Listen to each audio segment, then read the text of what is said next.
Chapter 3, Video 7, or Part 7. Okay, so nowadays we have to talk about electronic discovery. Why? Because so many things today are stored electronically rather than on paper. So when we go back to where we were in the last video, we were talking about the production of documents. Okay, today documents is defined very broadly. When that statute was first written, when we talked about a document, we were talking about a piece of paper. Okay, now documents are anything that is paper or electronically stored. So it can be a video, it can be an audio tape, it can be a jump drive, it can be a hard drive, it can be the cloud.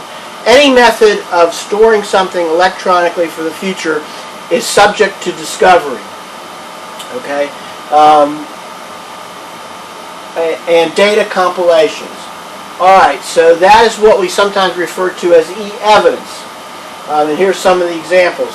So this has created a new frontier in the law and has created some problems because the wealth of information that can be stored electronically is so much greater than what we used to be able to store in non-electronic means. As a result of that, people have complained that discovery requests were so overburdening because of the amount of information that might be stored.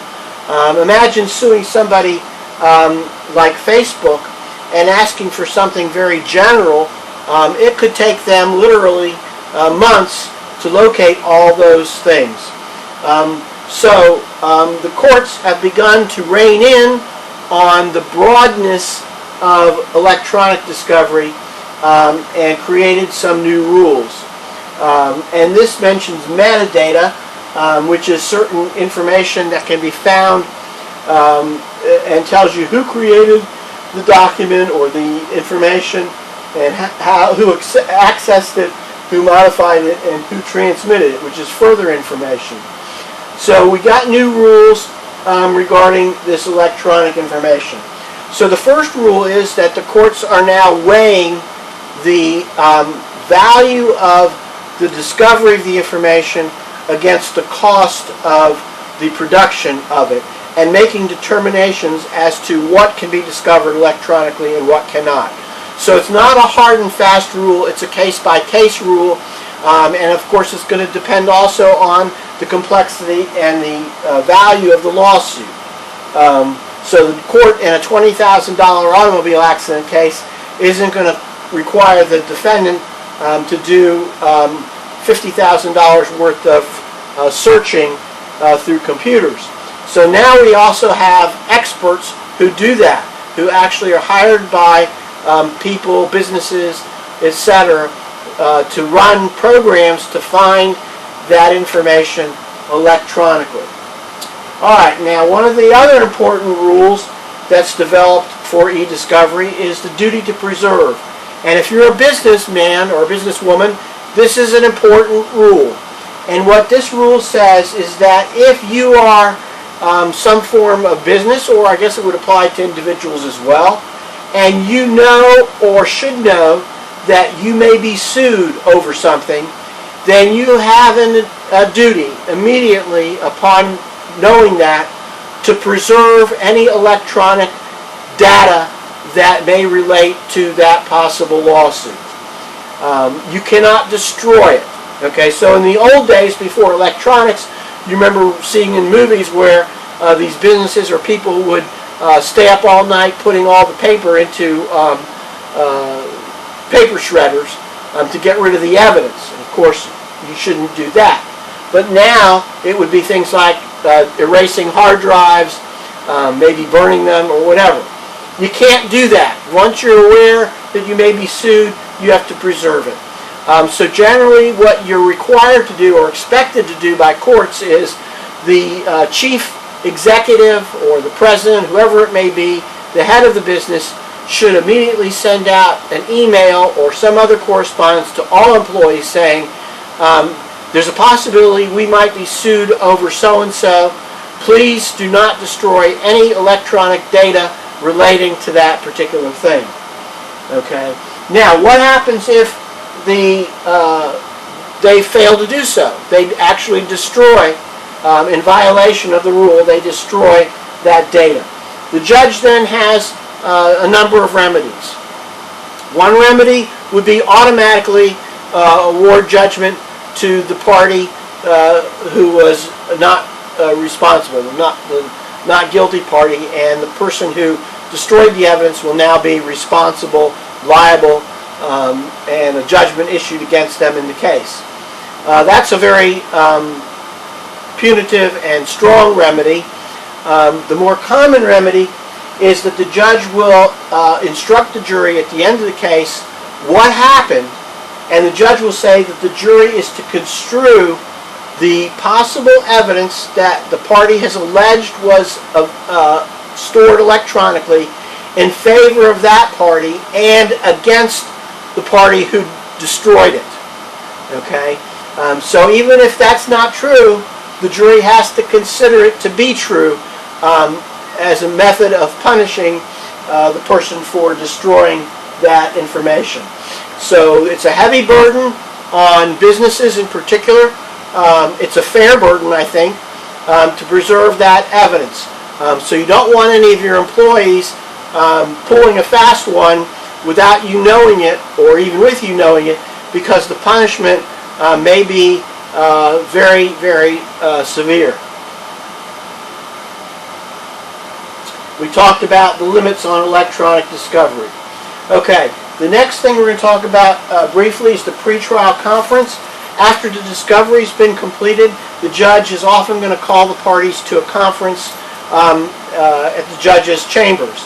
Sometimes the judge will send the parties a form to fill out prior to going to the judge's chambers for the pretrial conference, where the judge will ask a lot of questions. The judge will ask, what are the issues in the case? What do the parties agree on as to the facts? What do they disagree on? What motions are still outstanding that I need to decide? Those are some of the things the judge wants to know. If they don't send that out in written form, they'll ask that verbally at the conference. Judges today will require that the parties attend the pretrial conference. If it's a business, somebody has to be representing the business who has the authority to make decisions regarding the case. What used to happen is that somebody wouldn't show up. It would be just the lawyers, and the judge wouldn't be able to get a settlement or an agreement on something because the parties weren't there, and it slowed the process down. So now the judges usually require that the parties be there. So what does the judge do at the pretrial conference? First of all, the judge is going to probably inquire as to settlement possibilities. And the judge might even try and nudge the parties to settle the case by suggesting various things. So that's one thing the judge is going to do. The other thing the judge is going to do, as I said before, is narrow the issues for the trial, decide any outstanding motions or other issues, and other things that are going to make the trial move more smoothly. And those are usually evidentiary things. One of the most common things that take place at this time is for the judge to rule on motions in limine. Motions in limine have become extremely popular over the last 20 or 25 years, and in my opinion are very useful motions. A motion in limine basically asks the court to say, you cannot ask questions or refer to this matter during the course of the trial. If the judge agrees with you on your motion, the judge will issue an order to that effect, and the other party will be barred from doing so. And the failure to do so could lead to a mistrial or an automatic loss at trial. Now, why is this useful? Any of you who watch TV know and have seen the scenario where the lawyer asks the witness on the witness stand a question. The other lawyer stands up and objects. Before the judge can rule on the objection, the witness answers the question. The judge sustains the objection, which means the judge agrees with the objection. Now what does the judge do? The witness has already answered a question that the witness should not have answered. The judge can instruct the jury to not pay any attention or not put that out of their minds. It should not have been answered. Well, human nature is not like that. So that's usually not a good remedy. Okay, the judge can declare a mistrial. that's usually not a good remedy either, because it's a waste of a lot of resources and maybe an overkill. That's why it's useful to have a motion in limine, because the lawyer would have known already they can't ask that question. Okay? So when you anticipate a question being asked that's objectionable and the answer to it might be very harmful and you want to avoid that answer coming out, you should file a motion in limine. So next we're going to move into jury trials. The right to a jury trial is protected somewhat by the 7th Amendment. Doesn't apply in all cases. And the parties, actually one party to the case has to request a jury trial if they want it. Most cases are tried without juries, but we do have jury trials. Okay, a trial without a jury is called a bench trial. A jury trial, of course, involves a jury. Remember that we talked about this before. When you have a jury trial, the jury just decides what the facts are, what actually happened. They don't decide the law. The judge tells them the law, and they apply that law to the facts. In a non-jury trial, the judge decides both the facts and then what law to apply to those facts. Okay, we'll stop here with number 7.